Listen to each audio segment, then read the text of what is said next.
Tiada kisah yang paling mengharukan selain kisah dari detik-detik kematian Baginda Rasulullah Muhammad Shallallahu Alaihi Wasallam. Sebagaimana manusia, Baginda Rasulullah juga merasakan dahsyatnya sakratul maut. Tak cuma penduduk Madinah yang gempar saat itu, bahkan para malaikat dan seisi alam semesta juga berduka menyaksikan wafatnya Nabi, sosok yang menjadi suri teladan umat manusia. Rasulullah Shallallahu Alaihi Wasallam menghadap Ilahi Robi pada hari Senin pagi, tanggal 12 Rabiul Awal tahun 11 Hijriah, atau bertepatan dengan 633 Masehi. Beliau wafat pada usia 63 tahun lebih 4 hari. Isyarat dekatnya ajal Rasulullah dimulai ketika beliau beriktikaf selama 20 hari di bulan Ramadan, tahun 10 Hijriah. Kemudian di Padang Arafah saat Haji Wada, Rasulullah bersabda, "Aku tidak tahu pasti, barangkali setelah tahunku ini, aku tidak akan bertemu lagi dengan kalian di tempat wukuf ini, untuk selamanya." Isyarat akhir yang kemudian disambut dengan isak tangis semua yang mendengar. Sebelum ajal menjemput, beliau memang sakit sampai tidak bisa mengimami salat jamaah di masjid. Hingga pada suatu hari, datanglah malaikat maut bertamu ke rumah beliau, untuk mengangkat ruh Rasulullah yang mulia. Kedatangan tamu itu sebenarnya ditolak oleh putri tercinta, Sayyidah Fatimah Az-Zahra radhiyallahu anha, tetapi setelah Rasulullah Shallallahu Alaihi Wasallam menjelaskan, bahwa yang datang adalah malaikat maut, akhirnya Fatimah yang nampak sangat sedih mempersilakan masuk. Malaikat maut datang menghampiri. Rasulullah menanyakan kenapa malaikat Jibril tidak ikut menyertainya. Kemudian dipanggillah Jibril yang sebelumnya sudah bersiap di atas langit dunia, menyambut ruh kekasih Allah, dan penghulu dunia ini. Ketika Jibril datang ke hadapan Rasulullah, beliau bertanya dengan suara yang lemah. "Ya Jibril, jelaskan apa hakku nanti di hadapan Allah?" Jibril menjawab, "Pintu-pintu langit telah terbuka, para malaikat telah menanti ruhmu. Semua pintu surga terbuka lebar menanti kedatanganmu." Tapi ternyata jawaban itu tidak membuatkan Rasulullah lega, mata beliau masih penuh kecemasan. "Apakah engkau tidak senang mendengar kabar ini tuanku?" tanya Jibril lagi. "Kabarkan kepadaku bagaimana nasib umatku kelak," ucap Rasulullah. Malaikat Jibril menjawab, "Aku memberikan berita gembira untuk Tuan. Tuanlah yang pertama-tama diizinkan sebagai pemberi syafaat pada hari kiamat nanti. Dan sesungguhnya Allah juga telah berfirman, Aku telah mengharamkan surga bagi semua nabi dan umatnya, sampai engkau dan umatmu memasukinya terlebih dahulu." Rasulullah pun kemudian mengucap syukur, "Segala puji dan syukur untuk Tuhanku."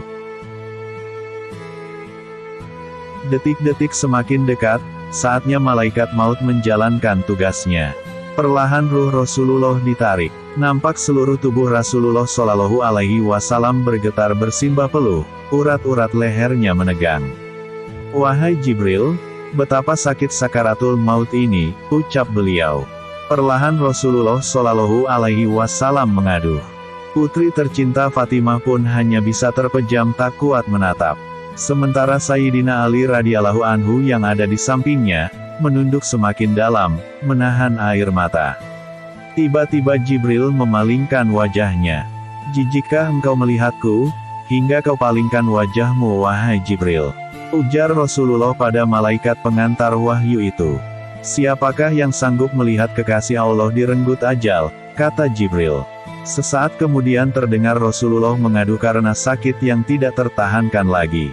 "Ya Rob, dahsyat nian maut ini, timpakan saja semua siksa maut ini kepadaku, jangan pada umatku," ucap Nabi. Badan Rasulullah mulai dingin, kaki dan dadanya sudah tidak bergerak lagi. Bibir beliau bergetar seakan hendak membisikkan sesuatu. Ali segera mendekatkan telinganya. "Ushikum bisolati, wama malakat aimanukum," yang artinya, "Peliharalah salat dan peliharalah orang-orang lemah di antaramu," ucap Nabi dengan suara yang amat lirih. Di luar pintu, isak tangis mulai terdengar bersahutan, para sahabat saling berpelukan, semua larut dalam kesedihan yang mendalam. Sayyidah Fatimah menutupkan tangan di wajahnya, tak kuasa melihat. Dan Ali kembali mendekatkan telinganya ke bibir Rasulullah yang mulai kebiruan. Ummati, ummati, ummati. Dan tak lama setelah itu, berakhirlah hidup manusia yang paling mulia ini, Rasulullah Muhammad Shallallahu Alaihi Wasallam.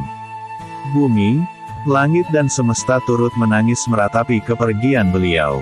Sungguh sangat mulia, di akhir hayat beliau, kalimat kecintaan terhadap umatnya masih sempat terdengar, hingga beliau menginginkan semua siksa maut umatnya nanti, ditimpakan kepada beliau. Bukan hanya itu, ketika ajal sudah di tenggorokan, beliau masih sempat memikirkan nasib umatnya. Ummati, ummati, ummati.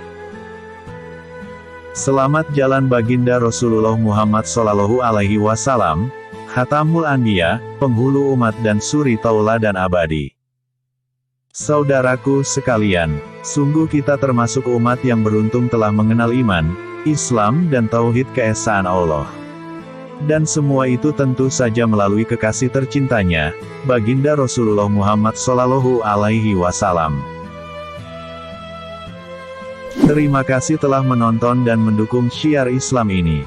Semoga Allah Subhanahu wa Ta'ala senantiasa merahmati kita dengan umur dan iman yang terpelihara, rejeki yang barokah dan kesehatan yang terjaga. Salawat dan salam mari senantiasa kita panjatkan kepada baginda Rasulullah Muhammad Shallallahu Alaihi Wasallam, beserta keluarga dan para sahabatnya, teriring doa semoga kita termasuk golongan orang-orang yang mendapat syafaat beliau, di yaumil akhir nanti. Amin.